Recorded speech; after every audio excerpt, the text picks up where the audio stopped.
Hello दोस्तों, स्वागत है आपका हमारे यूट्यूब चैनल पर।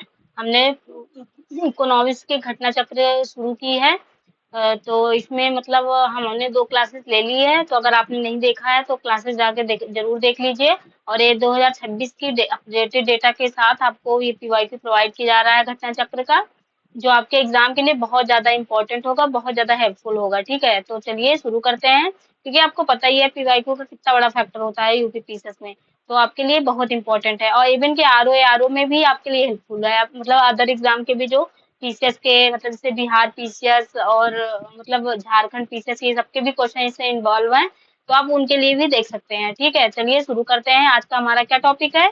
आज का हमारा टॉपिक है कृषि एवं संबद्ध क्षेत्र, मतलब एग्रीकल्चर है उससे रिलेटेड जो सेक्टर है। ठीक है, अगर आपने चैनल को सब्सक्राइब नहीं किया है तो जरूर कर लीजिए। और अपने दोस्तों को क्लास को शेयर जरूर कर दीजिए, ताकि जितने लोग हेल्प मतलब इसका फायदा उठा सके, वो अच्छी बात है। ठीक है, क्योंकि हम मुझे भी थोड़ा सपोर्ट मिलेगा और मोटिवेशन रहेगा कि हाँ बच्चे देख रहे हैं, इनका अच्छा रिस्पॉन्स है।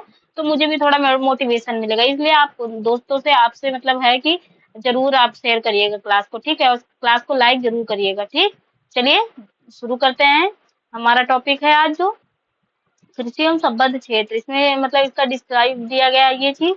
तो इतना ज्यादा वो नहीं है, क्योंकि एक क्लास के मतलब जो पीवाईक्यू दिया है उससे ये कवर हो जाएगा। ठीक है, तो इसको अलग से करने की जरूरत नहीं है। चलिए हम शुरू करते हैं डायरेक्ट क्वेश्चन से।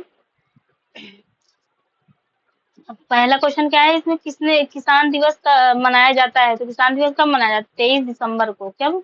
23 दिसंबर को किसान दिवस प्रत्येक वर्ष प्रधानमंत्री चौधरी चरण सिंह, किसके प्रधानमंत्री जो चौधरी चरण सिंह के जन्म दिवस के उपलक्ष्य में 23 दिसंबर को किसान दिवस मनाया जाता है। ठीक है, नेक्स्ट क्वेश्चन है, भारत के कृषि उत्पाद व्यापार के वाणिज्य वर्ष 2020 में निम्न में से किसका उल्लेख नहीं किया गया है? तो ये गलत है। मतलब अब करंट के हिसाब से देखेंगे, जैसे कृषि उपज व्यापार एवं वाणिज्य विधेयक 2020 जो सितंबर 2020 में पारित हुआ था, दिसंबर 2021 में इसको निरस्त कर दिया, मतलब हटा दिया गया। 20 में पारित किया गया था, लेकिन जब देखिए नहीं किसान धरना और ये सब होने लगा था, तो इसको गवर्नमेंट ने हटा दिया था 2021 में।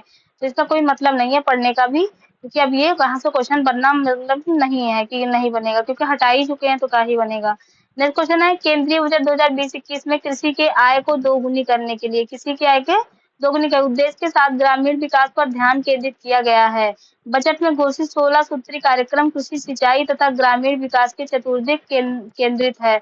तो ये ऑप्शन हो जाएगा ए आर, दोनों सतह आर ए का सही व्याख्या करता है। 1 फरवरी 2020 को वित्त मंत्री निर्मला सीतारमण द्वारा प्रस्तुत बजट के 3 महत्वपूर्ण घटक थे, जिनमें पहला घटक था आकांक्षी भारत। आकांक्षी मतलब चलिए ये 2020-21 के बजट के अकॉर्डिंग पूछा गया है, लेकिन ये जो क्वेश्चन है ये याद रखिए, ये पूछा जा सकता है। ठीक है, नेक्स्ट क्वेश्चन हमारा आ जाता है कि जेनेटिक उद्योग में सम्मिलित है, तो क्या कृषि? जेनेटिक उद्योग मतलब जेनेटिक इंडस्ट्री वे उद्योग कहलाते हैं जो विक्रय के उद्देश्य क्या विक्रय के उद्देश्य से निश्चित प्रकार पौधों के तथा जंतुओं को प्रजनन तथा वृद्धि में संलग्न हो, मतलब उसमें जेनेटिक मैन्युफैक्चर मतलब जेनेटिक मॉडिफाई किया जा सकता है, जिनको मतलब कुछ नया वो चीजें बन सकती है, तो वो ऐसे जो है जेनेटिक उद्योग कहलाते हैं। तो कृषि में ये चीजें हो सकती हैं। नेक्स्ट क्वेश्चन है, भारत में खाद्य प्रबंधन के निम्न से कौन सा एक उद्देश्य नहीं है? तो कृषि में खाद्य प्रबंधन का खाद्यान्नों का निर्यात नहीं है, बल्कि खाद्यान्नों का वितरण, उसकी खरीद, खाद्यान्नों का बफर स्टॉक का रख रखाव, ये सारा ही इसका उद्देश्य है। नेक्स्ट क्वेश्चन हमारा, किसी विपणन प्रणाली में सुधार के लिए भारत सरकार अपनाया गया नीतिगत उपाय क्या है? तो क्या है? ऊपर में से एक से अधिक है।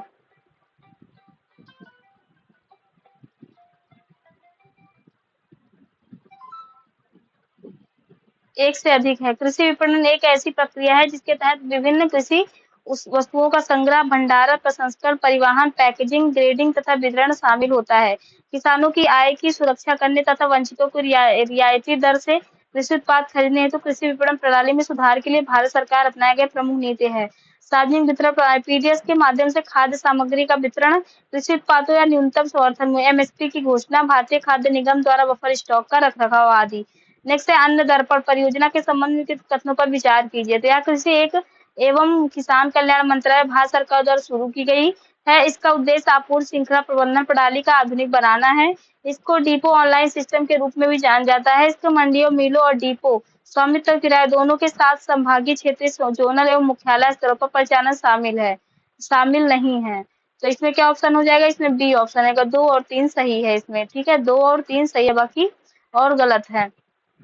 क्या देखिए, सितंबर 2024 में खाद्य एफसीआई द्वारा उपभोक्ता कार्य, खाद्य एवं सार्वजनिक वितरण मंत्रालय द्वारा भारत सरकार के अंतर्गत कार्यरत खाद्य एवं सार्वजनिक वितरण विभाग की 100 दिन की उपलब्धियों को एक भाग के रूप में अपनी मौजूदा आपूर्ति श्रृंखला पोषण प्रबंधन प्रणाली के आधुनिक बनाने के लिए एक व्यापक डिजिटल परिवर्तन पहल शुरू की गई है। इसे फिलहाल डिपो ऑनलाइन सिस्टम के रूप में जाना जाता है। ठीक है, इसको डिपो ऑनलाइन सिस्टम कहते हैं। इस महत्वाकांक्षी परियोजना में अन्न दर्पण नामक एक नई और माइक्रो सर्विसेज आधारित एकीकृत आपूर्ति श्रृंखला प्रबंधन प्रणाली का कार्यान्वयन शामिल किया गया है।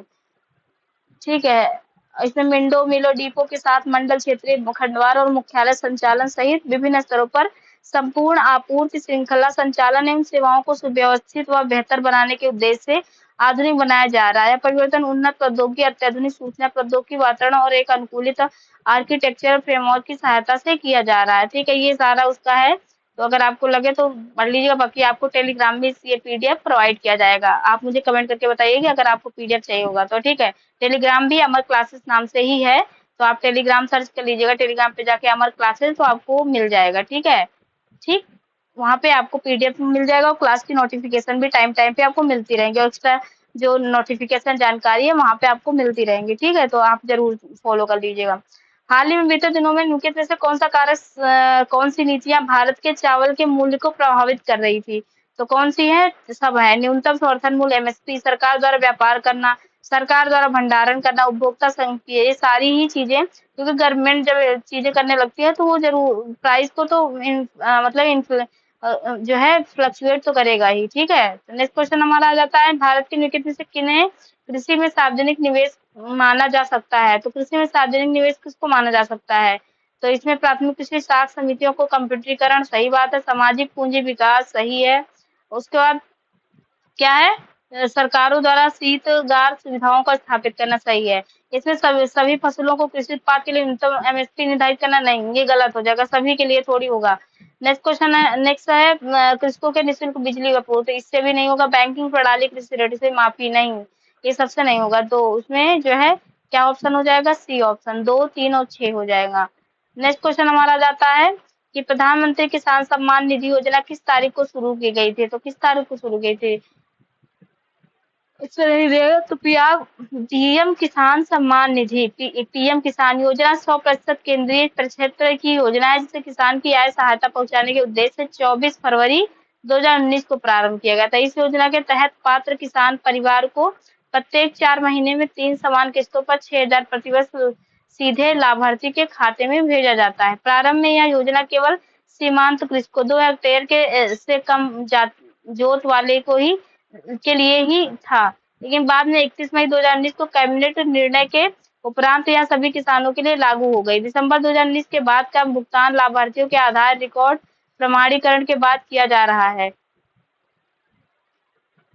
और बाकी ये इतना नहीं है, उसी में दिया। बाकी योजना के प्रत्यक्ष लाभ हस्तांतरण डीबीटी मोड के माध्यम से ऑनलाइन लागू किया जा रहा है। योजना 1 दिसंबर 2018 से लागू है तथा पात्र किसान परिवारों को यह लाभ इसी तिथि के पश्चात अवधि से देय है। पात्र किसान परिवारों की पहचान के लिए कट ऑफ डेट 1 फरवरी 2019 निश्चित की गई थी, अर्थात इस तिथि को स्थित भू अधिकारों को ही अधिकार माना जा सकता है और पात्रता निश्चित की गई है। 1 फरवरी 2019 को पश्चात किसी काश्तकार मृत्यु के उपरांत उनके वारिस भी योजना का लाभ पाने के पात्र है, बशर्ते कि उनका परिवार लघु सीमांत श्रेणी का है। 24 फरवरी 2019 को प्रधानमंत्री नरेंद्र मोदी द्वारा उत्तर प्रदेश के गोरखपुर जिले में इस योजना का प्रारंभ करते हुए इसकी पहली किस्त को भी लाभार्थियों के खाते में स्थानांतरित किया गया। बजट अनुमान 2026-27 में इस योजना को 63,500 करोड़ रुपए आवंटित किए गए हैं।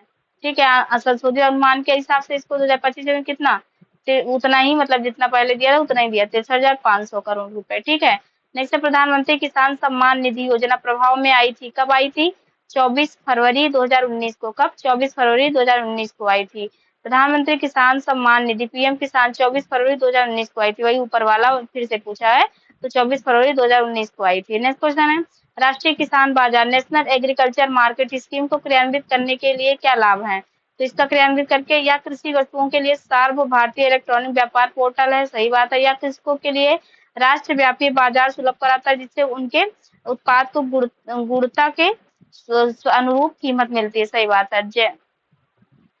नेक्स्ट क्वेश्चन है कि ई नाम जो आपने सुना होगा, ई नाम के नाम से एक पोर्टल स्टार्ट किया गया था ना, वही है। ये 14 अप्रैल 2016 को प्रधानमंत्री नरेंद्र मोदी द्वारा शुरू किया गया था। ठीक है, 14 अप्रैल 2016 को, ये भी याद रखिएगा, ई नाम जो है। नेक्स्ट क्वेश्चन है, निम्नलिखित में से कौन सा भारत में सहकारी कृषि के विचार का समर्थक नहीं था? तो कौन नहीं था? चरण सिंह नहीं थे, बाकी जवाहरलाल नेहरू, लाल बहादुर शास्त्री, अबुल कलाम आजाद, ये सब सहकारी क्या चौधरी चरण सिंह नेहरू के सोवियत शैली से आर्थिक विकास का विरोध किया था। मतलब इनके मतलब सोवियत जो शैली मतलब सहकारी कृषि थी, इसके सपोर्ट में नहीं थे। नेक्स्ट क्वेश्चन, इनके में से कौन सा एक लघु कृषक बड़े खेत की संकल्पना का सर्वोत्तम वर्णन है? तो कौन सा है? तो इसमें बी ऑप्शन हो जाएगा। किसी क्षेत्र के अनेक सीमांत कृषक अपने आप को समूह में व्यवस्थित कर चुनिंदा कृषि प्रक्रियाओं में समाकलन और संगति लाते हैं।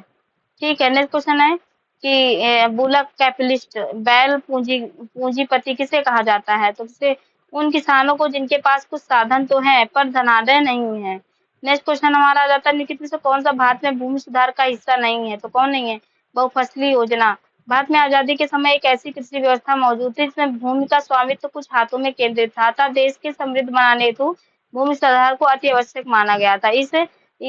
तथा इस हेतु जमींदार प्रथा का उन्मूलन, मध्यस्थी समाप्ति, भूमि जाति की अधिकतम सीमा का निर्धारण एवं काश्तकारी सुधार का कार्यक्रम अपनाया गया है। नेक्स्ट, निम्नलिखित में से कौन सा उपाय कृषि संरचना को कृषि विकास के लिए प्रेरक बनाने हेतु अपनाया गया? तो कौन सी है? उपरोक्त सभी है।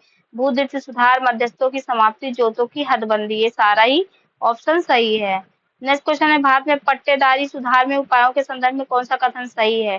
तो कौन सा सही है? लगान का विनियमन, अवधि का सुरक्षा, पट्टेदारी पर स्वामित्व की घोषणा, ये सारा ही ऑप्शन सही है। नेक्स्ट निम्नलिखित में से कानूनी रूप से निर्धारित अधिकतम आकार जिसके आगे कोई भी किसान कोई भूमि नहीं रख सकता, तो क्या है? भूमि सीमा कहते हैं उसको। नेक्स्ट है उस मतलब क्या है? लैंड सीलिंग कहते हैं। भारत में सीमांत कृषि भूमि जोत का आकार है कितना? 1 हेक्टेयर से कम है। ठीक है, एक सीमांत कृषि मतलब जिसका 1 हेक्टेयर से कम होता है उसको सीमांत कृषि कहते हैं। 0 से 1.00 हेक्टेयर। लघु क्या होता है? 1 से 2 के बीच में जो होता है। अर्ध मध्यम होता है 2 से 3 या 3 से 4 के बीच में होता है, अर्ध मध्यम होता है। मध्यम को 4 से 5, 5 से 7, 7.5, 7.5 से 10 के बीच में होता है। बृहद तो 10 से 20 या 20 से अधिक होगा। तो एक किसान जिसके पास 1 से 2 हेक्टेयर तक हो जाता है तो उसको क्या कहते हैं? तो उसको लघु कृषक कहते हैं। क्या? लघु कृषक। बिहार में कृषि भूमि को जोतों का औसतन आकार दूसरे राज्य की तुलना में है न्यूनतम से द्वितीय है। ठीक है, कृषि संगणना 2015-16 के अनुसार बिहार में कृषि भूमि की जोतों का औसत आकार 0.39 हेक्टेयर है, जो दूसरे राज्य की तुलना में न्यूनतम से द्वितीय। केरल के बाद 0.1 हेक्टेयर है, तो केरल के बाद बिहार है। भारत में धीमी कृषि विकास गति के लिए निम्नलिखित में से कौन सा प्रभावी कारण है? तो कौन सा? ग्रामीण निर्धनता के कारण है, क्योंकि मतलब जो खेत में अच्छा मतलब इन्वेस्टमेंट नहीं हो पाता तो उसकी वजह से अच्छी खेती भी नहीं होती। नेक्स्ट क्वेश्चन है, मिलाने का है, बड़े सीमांतों को आवंटित भूमि, तो इसका क्या ऑप्शन हो जाएगा? जागीरदारी प्रणाली, मालगुजारी की इजारादारी अथवा तहसीलदारी की आवंटित भूमि, तो क्या हो जाएगा इसमें? इसमें जमींदार प्रणाली हो जाएगा। नेक्स्ट है, उप किराएदारी पर होने गिरवी रखने, हस्तांतरण करने और उपहार देने या विक्रय करने के अधिकार सहित प्रत्येक किसान को आवंटित भूमि, तो क्या हो जाएगा? रैयतवाड़ी प्रणाली। नेक्स्ट है ग्राम स्तर पर की गई भू राजस्व बंदोबस्त, महलवाड़ी प्रणाली। ये मतलब उस जो प्रणाली स्टार्ट की थी ना उन्होंने, उसके बारे में है। ठीक है, तो ये मिलान सही हो जाएगा, तो इसमें ऑप्शन डी हो जाएगा। क्या? डी ऑप्शन हो जाएगा। नेक्स्ट है, कृषि उत्पादन में काष्ठ के हलों के स्थान पर इस्पात के हलों का उपयोग निम्नलिखित में से किसका उदाहरण है? तो किसका उदाहरण है? पूंजी बढ़ाने वाली प्रौद्योगिकी प्रगति का उदाहरण है। नेक्स्ट क्वेश्चन है, भारत के सकल घरेलू उत्पाद कृषि एवं उससे संबंधित क्षेत्र का अंश है। प्रश्न किसी भी वित्त वर्ष का उल्लेख नहीं है और ना ही इसका उल्लेख है कि योगदान स्थिर कीमतों पर या चालू कीमतों पर। हालांकि प्रश्नकाल के दौरान वर्ष देश के सकल घरेलू उत्पाद में कृषि एवं उससे संबंधित क्षेत्र का अंश लगभग 15% था। 7 जनवरी 2026 को जारी राष्ट्रीय आय प्रथम अनुमान 2025-26 के अनुसार स्थिर कीमतों पर वर्ष 2025 में जीबीए में कृषि संबद्ध क्षेत्र का योगदान 30% है। ठीक है, तो 2025-26 के अकॉर्डिंग 13.8 4% है कृषि का योगदान, ठीक है। और जो WCB में कृषि संबद्ध क्षेत्र का योगदान अब कितना है, 16.78% अनुमानित है। मतलब इतना अनुमान किया गया कि इतना कर लेंगे। नेक्स्ट है भारत की राष्ट्रीय आय में कृषि योगदान में है लगभग, तो ये एक भी नहीं हो जाएगा सही, ये गलत है। अभी हमने पढ़ाई है क्या है, तो कितना है 13.84 है, जो अनुमान है 16.78% जो है अनुमान है। कृषि का योगदान राष्ट्रीय GDP का लगभग है, ये भी गलत है। जैसे इस समय भारत की राष्ट्रीय आय कृषि का योगदान है कितना है, ये भी गलत है क्योंकि हमने देखा 13.84 है। नेक्स्ट है भारत में सकल घरेलू उत्पाद 2020 के कृषि संबंधी क्षेत्र के योगदान का कितना रहा है, तो क्या हो जाएगा इसमें 15% रहा है, ठीक है। उसके अकॉर्डिंग पूछा है। भारतीय तो कृषि का योगदान है घट रहा है, क्या कृषि का योगदान घट रहा है, बढ़ने की जगह क्या हो रहा है, घट रहा है। नेक्स्ट क्वेश्चन है आर्थिक नियोजन में युग के प्रारंभ से भारत की सकल राष्ट्रीय, देखते हैं इसमें क्या कह रहा है, देख लेते करंट डेटा के साथ 16% रहा है, कृषि संबद्ध क्षेत्र को 16% रहा है, जो 17 जनवरी 2026 की जारी राष्ट्रीय आय के प्रथम अग्रिम अनुपात 2025-26 के कीमतों पर 2025-26 के GVA के संबंध में 13 पॉइंट, क्योंकि पहले 16% था, अब 13 पॉइंट है, तो क्या घट रहा है, ठीक है। आर्थिक नियोजन के युग के आरंभ में भारत के सकल राष्ट्रीय आय में कृषि का हिस्सा कितना है, निरंतर कम होता रहा है। नेक्स्ट क्वेश्चन है कि कृषि जनगणना के संदर्भ में कौन सा सही है, लघु और सीमांत किसान कुल किसानों का 86.2% है, जबकि वे केवल 47.3% फसल क्षेत्रों के मालिक हैं। राज्यवार कृषकों की कुल संख्या के आधार पर महाराष्ट्र तीसरे स्थान पर है। राज्यवार कुल जोती हुई भूमि क्षेत्रफल के आधार पर राजस्थान प्रथम स्थान पर। अब हम इसको करंट डेटा के हिसाब से देखेंगे, क्योंकि ये सब 2015-16 के डेटा के हिसाब से देखा है, तो इसमें नहीं दिया गया है, तो आप मुझे कमेंट करके बताइएगा देख के, ठीक है। नेक्स्ट क्वेश्चन है NSO के 70वें चक्र 2040 कृषक कुटुंबों की स्थिति आकलन सर्वेक्षण के निम्नलिखित कथन पर विचार कीजिए, तो क्या हो जाएगा इसमें, राजस्थान में ग्रामीण कुटुंबों में कृषि कुटुंबों का प्रतिशत सर्वाधिक है, सही बात है। देश के कुल कृषि कुटुंबों में 60% से कुछ अधिक OBC के हैं, गलत है, ये गलत है। बाकी केरल में 60% से कुछ अधिक कृषि कुटुंबों में यह सूचना दी गई, उन्होंने अधिकतम गैर कृषि स्रोतों से प्राप्त की है, तो ये दो ऑप्शन सही हो जाएगा। नेक्स्ट क्वेश्चन आ जाता है हमारा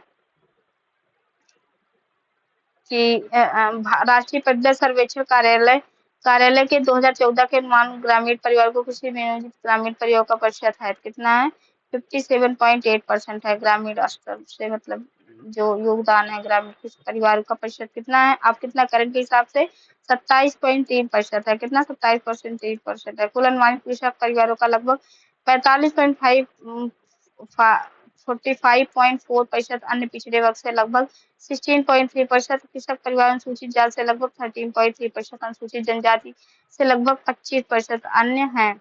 नेक्स्ट क्वेश्चन में भारतीय संघ क्या है, नेक्स्ट क्वेश्चन है किस प्रांत में सोयाबीन खेती के अंतर्गत क्षेत्र सर्वाधिक है, तो किसके मध्य प्रदेश के अंतर्गत। निम्न देशों में से किसमें कपास का प्रति हेक्टेयर उत्पादन 2014-20 में सर्वाधिक है, किससे, ऑस्ट्रेलिया में, कहा, ऑस्ट्रेलिया में है। नेक्स्ट क्वेश्चन है भारत के किस राज्य में कपास का औसत उत्पादन सर्वाधिक है, तो किसका है, 2024-25 के अनुसार सही उत्तर, भारत सरकार द्वारा जारी अद्यतन आंकड़ों के अनुसार 2024-25 के संदर्भ में कपास की औसत उत्पादकता सर्वाधिक केरल में है, कहाँ पे, केरल, पश्चिम बंगाल, ये मतलब पुराने 2024-25 के अनुसार है, तो सर्वाधिक कहाँ है, केरल में। दूसरे स्थान पर क्या है, पश्चिम बंगाल है। पहला क्या है, केरल है, फिर दूसरा औसत उत्पादकता के हिसाब से पूछा, कपास की औसत उत्पादकता के हिसाब से क्या है, केरल है, फिर पश्चिम बंगाल है, फिर उड़ीसा है, तथा तीसरे पे कर्नाटक है, चौथे स्थान पर है कौन, कर्नाटक, तीसरे पे उड़ीसा है। नेक्स्ट क्वेश्चन है कि भारत की काली मिट्टी उत्पादन के लिए बहुत उपयुक्त होती है, तो ये क्या हो जाएगा, कपास की फसल के लिए, किसके, कपास की फसल के लिए। भारत में 2023-24 के कौन सा राज्य खाद्यान्न का अग्रणी उत्पादक था, तो कौन है, उत्तर प्रदेश राज्य, कौन, उत्तर प्रदेश राज्य है। नेक्स्ट है चतुर्थ अग्रिम अनुमान के अनुसार वर्ष 2020-21 के भारत में गेहूं का कुल उत्पादन कितना है 109.5 मिलियन टन, लेकिन 2024-25 के अनुसार जो है 113.3 मिलियन टन है, और 2022-23 के अनुसार 110.60 मिलियन टन है, ठीक है। नेक्स्ट क्वेश्चन है देश में गेहूं उत्पादन के दिशा इन राज्यों की और रही क्रम, इसमें देखते हैं नए डेटा के हिसाब से, तो क्या उत्तर प्रदेश हो जाएगा, क्या, उत्तर प्रदेश, मध्य प्रदेश, पंजाब, हरियाणा, राजस्थान, क्या है, उत्तर प्रदेश, मध्य प्रदेश, पंजाब, हरियाणा, राजस्थान है, ठीक है। नेक्स्ट क्वेश्चन है मिलाने के लिए है, तो हम यहीं से डायरेक्ट देख लेंगे, तो क्या है, कुल दलहन में मध्य प्रदेश, महाराष्ट्र, राजस्थान है। पोषक अनाज में राजस्थान, कर्नाटक, मध्य प्रदेश। मूंगफली में गुजरात, राजस्थान, मध्य प्रदेश। सोयाबीन में क्या है, महाराष्ट्र, मध्य प्रदेश, राजस्थान। ये बहुत इंपॉर्टेंट डेटा है, इसको आप याद रखिएगा, ठीक है। मैं मार्क कर दे रही हूँ, बहुत इंपॉर्टेंट डेटा है, आप इसको बार बार देख लीजिएगा इस क्लास को, ठीक है। कुल दलहन में मध्य प्रदेश, महाराष्ट्र, राजस्थान, क्योंकि अपडेटेड डेटा के साथ है 2025-26 के हिसाब 2024-24-25, ठीक है। पर मध्य प्रदेश, महाराष्ट्र, राजस्थान। पोषक अनाज राजस्थान, कर्नाटक, मध्य प्रदेश। मूंगफली गुजरात, राजस्थान, मध्य प्रदेश। सोयाबीन महाराष्ट्र, मध्य प्रदेश, राजस्थान। वर्ष 2021-22 के कौन सा देश क्षेत्रफल की दृष्टि से दालों का उत्पादन प्रथम स्थान पर है, तो कौन है, मध्य प्रदेश। अभी भी मतलब उत्पादन के संदर्भ में मध्य प्रदेश, महाराष्ट्र, राजस्थान, गुजरात, उत्तर प्रदेश है। क्षेत्रफल के संदर्भ में राजस्थान, फिर मध्य प्रदेश। देखो मध्य प्रदेश, वैसे महाराष्ट्र, राजस्थान है, लेकिन क्षेत्रफल के हिसाब से देख मतलब कौन सा ज्यादा क्षेत्रफल में एरिया में, तो देखो ये करंट के उत्पादक शीर्ष तीन नाम है, मध्य प्रदेश, महाराष्ट्र, राजस्थान है। और अद्यतन आंकड़ों के अनुसार क्षेत्रफल के संदर्भ में पूछा जाए तो राजस्थान, महाराष्ट्र, मध्य प्रदेश, कर्नाटक, उत्तर प्रदेश है, ठीक है। मध्य प्रदेश, महाराष्ट्र, राजस्थान है, फिर राजस्थान, महाराष्ट्र, मध्य प्रदेश, कर्नाटक है क्षेत्रफल के हिसाब से। 2021 में दालों के उत्पादन किस राज्य में प्रथम स्थान रहा है, तो इसमें साथ दाल उत्पादन में मध्य प्रदेश का देश के शीर्ष स्थान पर है, ठीक है, जबकि महाराष्ट्र और राजस्थान इसके बाद है। लेकिन उनके कौन सा चावल का सबसे बड़ा उत्पादक राज्य, तो कौन, पश्चिम बंगाल है। लेकिन करंट डेटा के हिसाब से उत्तर प्रदेश, तेलंगाना, पश्चिम बंगाल है, क्या उत्तर प्रदेश, तेलंगाना, पश्चिम बंगाल है। नेक्स्ट क्वेश्चन आ जाता है, भारत में चावल उत्पादक राज्यों के रूप में ऊपरी सही अवरोही क्रम है, तो क्या हो जाएगा, आंध्र प्रदेश, उत्तर प्रदेश, पश्चिम बंगाल, पंजाब। क्या आंध्र प्रदेश, उत्तर प्रदेश। लेकिन करंट 2024-25 के अनुसार 5 राज्य कम से कम, उत्तर प्रदेश, तेलंगाना, पश्चिम बंगाल, पंजाब, छत्तीसगढ़। क्या उत्तर प्रदेश, तेलंगाना, पश्चिम बंगाल, पंजाब, छत्तीसगढ़। नेक्स्ट क्वेश्चन आ जाता है हमारा, ताज निकलने की अवस्था गेहूं की सिंचाई हेतु प्रांतिक अवस्था होती है, क्या पूछा है, गेहूं की सिंचाई हेतु क्रांतिक अवस्था कौन सी है, ए है ताज निकलने, जब उसमें बाली निकलने वाली होती है तो वो समय मतलब उसको सिंचाई के लिए बहुत इंपॉर्टेंट होता है। पोषक में फसलों की बुआई के अंतर्गत शुद्ध क्षेत्रफल का लगभग कितना, 14 करोड़ है, कितना 14 करोड़। भारत की सबसे औसत फसल गहनता है लगभग कितना है, तो औसत 2023 के अनुसार 155.9% है, 156 के अप्रॉक्स। निम्नलिखित किस वर्ष में खाद्यान्न उत्पादन में वृद्धि का ऋणात्मक रही है, 2004-5 में वृद्धि ऋणात्मक रही है, खाद्यान्न उत्पादन में कमी दर्ज की गई थी। और 13-14 की तुलना में वर्ष 2014-15 में तथा वर्ष 2014-15 की तुलना में 15-16 में खाद्यान्न उत्पादन में कमी आई थी, ठीक है। नेक्स्ट क्वेश्चन है, से किस वर्ष में कृषि एवं संबद्ध क्षेत्र में वृद्धि की दर ऋणात्मक रही है, तो कहाँ 2014 और 15 के में रही है। किस कृषि संबद्ध क्षेत्र में वार्षिक औसत वृद्धि दर नकारात्मक होगी, तो 13-14 है, क्या है, हाँ 14-13, 14-15 है, क्या 14-15 में ऋणात्मक रही थी। नेक्स्ट है 97-98 में भारतीय कृषि उत्पादन में ऋणात्मक वृद्धि दर्शाई गई, कितना 1% ऋणात्मक वृद्धि दर्शाई गई थी। नेक्स्ट है किस वर्ष पंचवर्षीय योजना कृषि में ऋणात्मक विकास प्रदर्शित किया गया है, तो किसमें, तीसरे में, कहाँ पे, तीसरे में।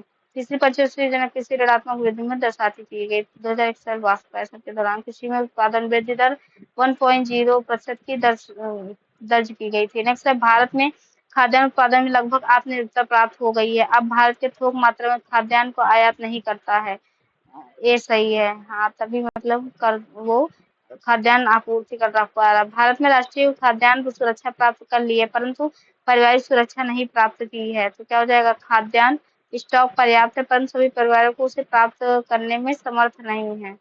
नेक्स्ट क्वेश्चन हमारा जाता है, नीचे दो कथन दिए गए हैं। पहला है, ए है बढ़ती आबादी को पेट भरने के लिए भारतीय कृषि में महत्वपूर्ण तकनीकी और संस्थागत सुधारों की आवश्यकता है। भारत में कई हिस्सों में बड़ी संख्या में किसानों अभी भी कृषि के लिए मानसून वर्षा की ओर मिट्टी प्राकृतिक उर्वरक पर निर्भर है, तो क्या हो जाएगा, ऑप्शन डी हो जाएगा। ए आर दोनों सही है, आर ए का सही व्याख्या नहीं है। नेक्स्ट क्वेश्चन है, पीडीएस के संबंध में वर्ष 2000 में प्रकाशित लेखों एवं परीक्षा नियंत्रक के रिपोर्ट के अनुसार 2,398 खाद्यान्न पर दिए जाने वाली अनुकूल वृद्धि दर है 3 गुने से अधिक है, जिससे भारत के कृषि उत्पादों में सबसे बड़ा उत्पादक है, तो कौन, दूध, दाल और मसाले।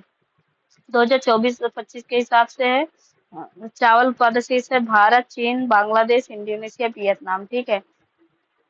नेक्स्ट क्वेश्चन है, निम्नलिखित में से विश्व में सब्जियों का सर्वाधिक उत्पादन करने वाला देश कौन सा है? तो कौन है? चीन है। कौन? चीन है। चीन के बाद दूसरा स्थान भारत का है। उत्पादन की दृष्टि से भारत किस फल का प्रथम स्थान रखता है? केला में। केला में भारत जो है प्रथम स्थान रखता है। फिर अमरूद, आम, पपीता। केला, अमरूद, आम, पपीता। नेक्स्ट क्वेश्चन हमारा जाता है 2015-16 में भारत को निर्यातित प्याज की मात्रा भी लगभग थी 12 लाख टन।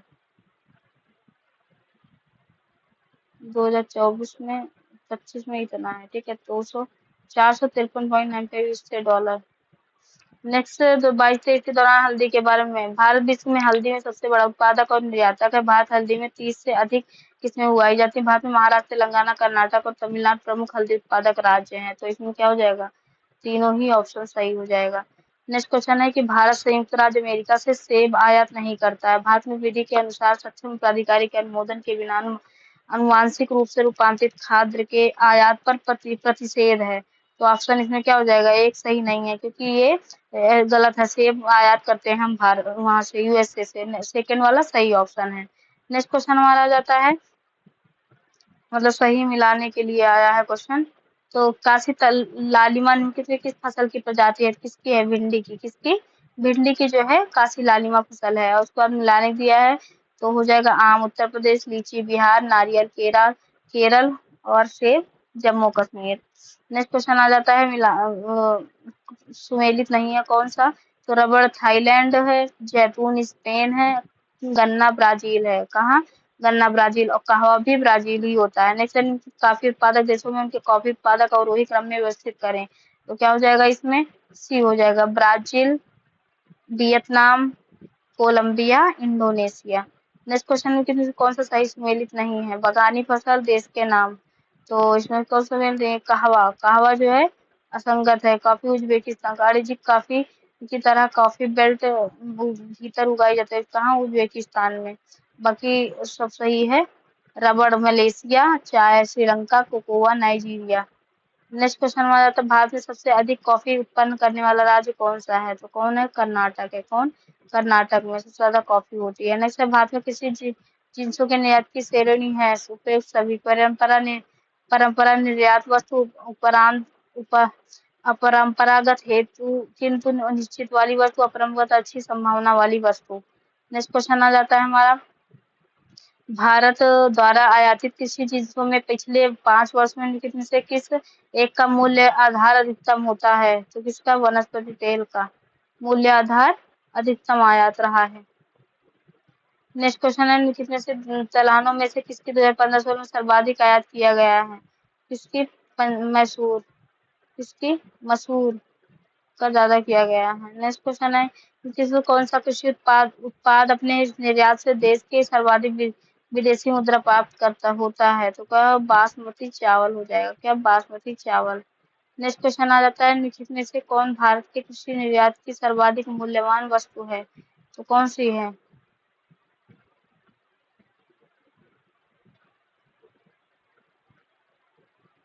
निम्नलिखित में से कौन भारत के कृषि निर्यात की सर्वाधिक मूल्यवान वस्तु है? तो कौन है इसमें? चावल है। क्या? चावल। नेक्स्ट क्वेश्चन आ जाता है हमारा, मूल्य के संदर्भ में 3 वर्षों में अवधि के दौरान भारत में द्वारा किस वस्तु का अधिकतम कृषि निर्यात किया गया है? क्या? समुद्र पाई 2097-98 और 2000 के बीच में, जो कि नहीं जरूरी है। हम 2024-25 के संदर्भ में देख लेते हैं। इसमें जो है अनाज, समुद्री उत्पाद, मसाले, चाय। ठीक है। नेक्स्ट है, वर्ष 2017 में मांस और मांस से निर्मित वस्तुओं के निर्यात में भारत की हिस्सेदारी थी कितनी? 3%। कितना? 3% थी। निर्यात हेतु आम की पसंदीदा प्रजाति है? क्या? अल्फांसो आम। क्या? अल्फांसो आम है। नेक्स्ट है, भारत में विदेशों में बहुतायत में निर्यात की जाने वाली आम की कौन सी प्रजाति है? तो आम की अल्फांसो आम की प्रजाति है। नेक्स्ट है, भारत के मुख्य कृषि पदार्थ आयात मद है। कौन है? खाने योग्य तेल। नेक्स्ट है, पिछले वर्षों में आयातित खाद्य तेलों का मात्रा खाद्य तेलों के घरेलू उत्पादन से परेड रही है।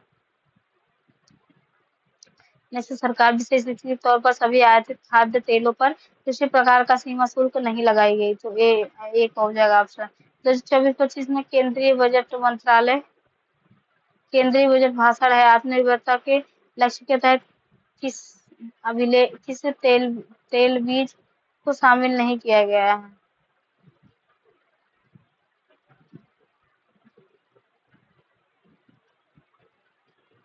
नेक्स्ट क्वेश्चन हमारा आ जाता है, निम्नलिखित में से कथनों पर विचार कीजिए। विश्व में भारत एकमात्र देश है जो रेशम का ज्ञात सभी 5 व्यापारिक प्रकार उत्पन्न करता है। भारत विश्व में चीनी का सबसे बड़ा उत्पादक है, तो ये सही हो जाएगा, 2 गलत है।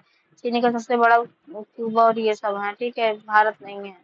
नेक्स्ट है, वह देश जो विश्व में रेशम का सबसे बड़ा उत्पादक है, तो कौन सा है? चीन है। किसने? चीन किया है।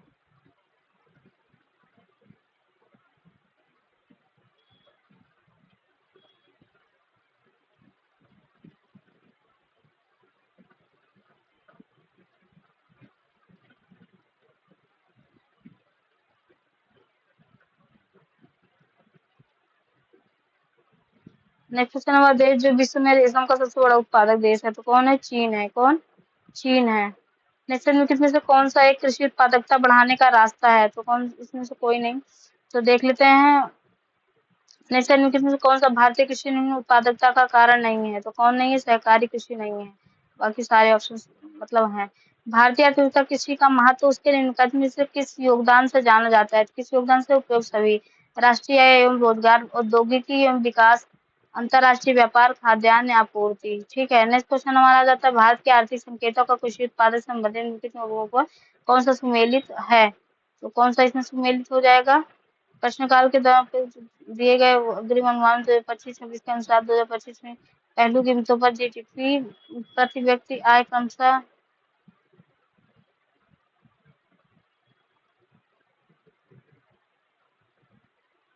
निश्चय भार किसी आय पर लगाया जा सकता है?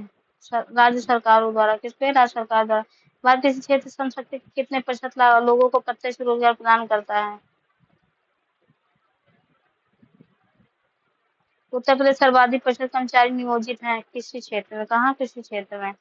नेक्स्ट है, भारत के श्रमिक बल को प्राय कितने प्रतिशत अपने जीवन यापन के लिए वर्तमान में पर कृषि निर्भर है? कितने? 44.1% से बढ़कर वर्ष 46 पॉइंट हो गया है। नेक्स्ट है, निम्न नकदी फसल कौन सी नहीं है, तो क्या नहीं है? ज्वार। बाकी जूट, मूंगफली, गन्ना, ये सब नकदी फसल। कितने से कौन सा नकदी फसलों से संबंधित है, तो कौन सा इसमें? गन्ना, कपास, 3, 4 और आलू।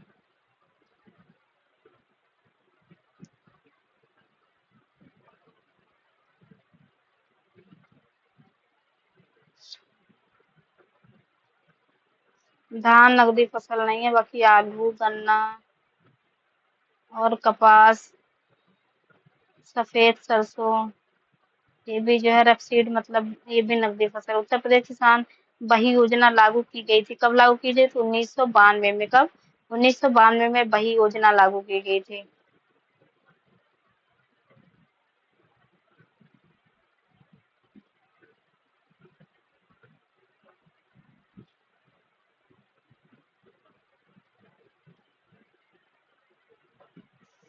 नेक्स्ट क्वेश्चन, राष्ट्रीय कृषि किसान विकास योजना के संबंध कथनों पर विचार करिए और बताइए कि इनमें से कौन सा सही नहीं है, तो कौन सा सही नहीं है? इस योजना के अंतर्गत राज्यों को अतिरिक्त केंद्रीय सहायक 80% ग्रांट के रूप में प्राप्त होगा। गलत है। यह योजना 2007-8 में लागू की थी। ये तो 11वीं पंचवर्षीय योजना, तो 25,000 करोड़ रुपए व्यय करने का विचार था। योजना के अंतर्गत खाद्य फसलों को विकास, कृषि का यंत्रीकरण, वर्षा पर आधारित कृषि उत्पादों कार्य को सम्मिलित है। नेक्स्ट क्वेश्चन आ जाता है, राष्ट्रीय कृषि विकास योजना के संदर्भ में वित्त व्यवस्था सही है, तो कौन सही है? 0%, 100%। राष्ट्रीय कृषि विकास योजना के किसे शामिल नहीं किया जाता है? किसको शामिल नहीं किया जाता है? कृषि अभियांत्रिकी को। किसको? कृषि अभियांत्रिकी। टी सेन गुप्ता, आरजी सदाशिव ने भारत के कितने लघु क्षेत्र प्रदेशों में बांटा है, तो कितने? 60 है। कितना? 60।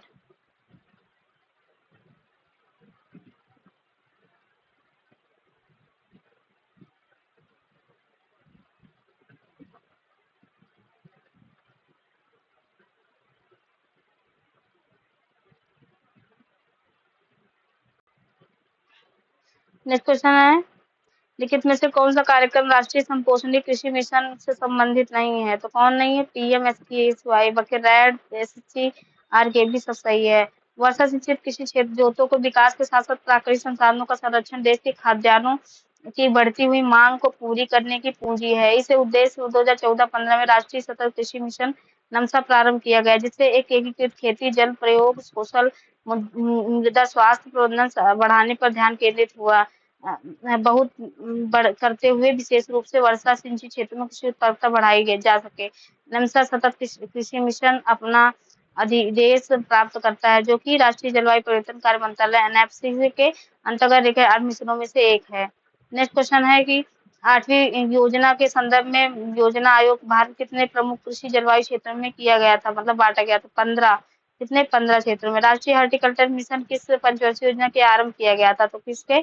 10वीं पंचवर्षीय योजना में राष्ट्रीय हॉर्टिकल्चर मिशन स्टार्ट किया 2005-6 में स्टार्ट किया गया था। राष्ट्रीय बागवानी मिशन कब प्रारंभ किया? 2004-5। तो इसमें क्या हो जाएगा? ऑप्शन 5 हो जाएगा। ठीक है। नेक्स्ट, निम्नलिखित में से कौन सी राष्ट्रीय बागवानी मिशन से आच्छादित है? तो कौन है? उत्तर प्रदेश है। कौन? उत्तर प्रदेश जो है आच्छादित है, बाकी नहीं। निम्नलिखित में से कौन राष्ट्रीय बागवानी मिशन के उद्देश्य नहीं है? तो क्या नहीं है? वित्तीय सहायता प्रदान करना नहीं है। बागवानी क्षेत्र में उचित समृद्धि प्राप्त करना, शस्य व्यवस्था, पोस्ट हार्वेस्ट मैनेजमेंट, मानव संसाधन विकास। नेक्स्ट, कृषि श्रमिक सार्वजनिक सुरक्षा योजना उपलब्ध कराती है। क्या? पेंशन तथा बीमा लाभ उत्पन्न कराती है। लघु कृषक किसान विकास योजना प्रारंभ की गई थी 1971 में, छोटे और सीमांत किसानों को लिए आरंभ किया गया था इसको। इससे राष्ट्रीय खाद्य सुरक्षा कानून के संदर्भ में कौन सा कथन सत्य नहीं है? तो कौन नहीं है? ये सी नहीं है। इसके केवल 2 अनुच्छेद हैं जो कीमत की समस्या और भोजन के उत्तर के आधार निर्धारित करते हैं। गलत है। नेक्स्ट क्वेश्चन है राष्ट्रीय खाद्य सुरक्षा अधिनियम के संदर्भ में या 75% ग्रामीण और 50% शहरी जनसंख्या आच्छादित करेगी। महिलाओं और बच्चों को पोषण संबंधी सहायता पर विशेष ध्यान देना। 18 वर्ष आयु से अधिक की सबसे बड़ी महिला परिवार की मुखिया होगी। तो क्या हो जाएगा इसमें? ऑप्शन 1, 2, 3 तीनों सही है। नेक्स्ट क्वेश्चन हमारा आ जाता है कि राष्ट्रीय खाद्य अधिनियम 2013।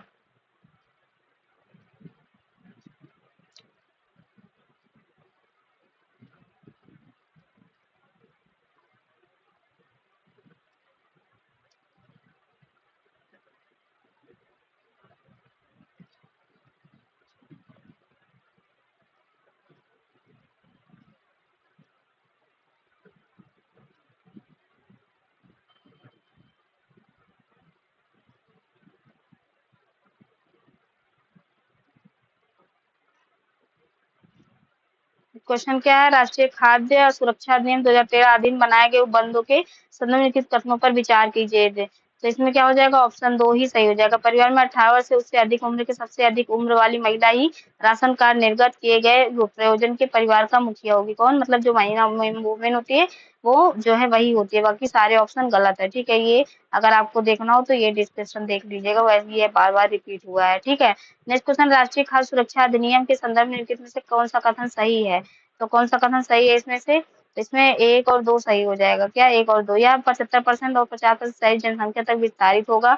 और नेक्स्ट है इसमें महिलाओं को, बच्चों को पोषण संवर्धन पर विशेष ध्यान दिया जाएगा। तो ये दोनों सही है। ठीक है। तो डी ऑप्शन सही हो जाएगा। नेक्स्ट क्वेश्चन हमारा आ जाता है भारत में राष्ट्रीय खाद्य सुरक्षा अधिनियम एनएसए के संबंध में के कथनों पर विचार कीजिए। तो इसमें से मतलब ये गलत है। खाद्य संरक्षण आयोग निम्नलिखित में से किस अधिनियम के अंतर्गत स्थापित एक वैधानिक निकाय है? तो क्या हो जाएगा? किसके अंतर्गत निर्धारित किया गया है? राष्ट्रीय खाद्य सुरक्षा अधिनियम 2013 के तहत। आज हम यहीं तक करेंगे, लगभग 1 घंटे क्लास होने वाली है, तो आज इतना ही करते क्योंकि इकोनॉमिक्स है, थोड़ा थोड़ा करेंगे तभी दिमाग में जाएगा। बहुत ज्यादा करवाने का कोई मतलब नहीं है। ठीक है। तो चलिए दोस्तों, आज यहीं तक करते हैं। धन्यवाद दोस्तों। बाकी जो क्वेश्चन बचे हैं हम कल स्टार्ट करेंगे। ठीक है। 115 क्वेश्चन हो चुके हैं। 115 के बाद हम कल स्टार्ट करेंगे 116वें क्वेश्चन से। थैंक यू दोस्तों। अगर चैनल को सब्सक्राइब नहीं किया तो आप जरूर कर लीजिए और अपने दोस्तों में शेयर जरूर कर दीजिए। क्लास को लाइक करिए और कमेंट करके बताइए कि क्लास आपको कैसे लगी। ठीक है। थैंक यू दोस्तों।